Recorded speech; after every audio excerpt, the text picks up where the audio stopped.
ఏంటండి బాబు! అసలు ఎండలైతే మండిపోతున్నాయి. మా రాజమండ్రిలో ఈరోజైతే చాలా ఎండగా ఉంది. ఎలానో మా చుట్టాలింటికి బయలుదేరాం కదా అని చెప్పి స్టార్ట్ అయ్యాము. ఇలా స్టార్ట్ అయ్యామో లేదో నాకైతే దాహం స్టార్ట్ అయిపోయిందండి.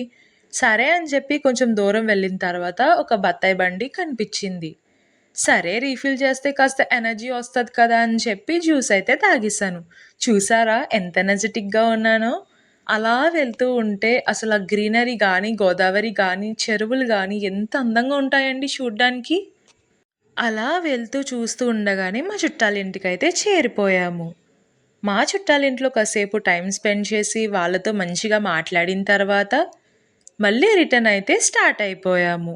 అలా చూస్తూ చూస్తూ రాజమండ్రి అయితే చేరిపోయామండి. ఇలా చేరామో లేదో సాయంకాలం అయిపోయింది. సరే కాఫీ తాగుదాం కదా అని చెప్పి మా రాజమండ్రిలో ఉన్న ఒక ప్లేస్‌లో అయితే కాఫీ తాగాము. కాఫీ తాగిన తర్వాత వేడికి ఇంకా నాకు దాహం వేస్తుందని చెప్పి మళ్ళీ థమ్స్ అప్ తాగాను. అయ్యయ్యో! పూతరేకులైతే చెప్పడం మర్చిపోయానండోయ్! పూతరేకులు కూడా కొన్నాము మరి దారిలో. తర్వాత మళ్ళీ రాజమండ్రి వచ్చి మంచూరియా తిన్నాము.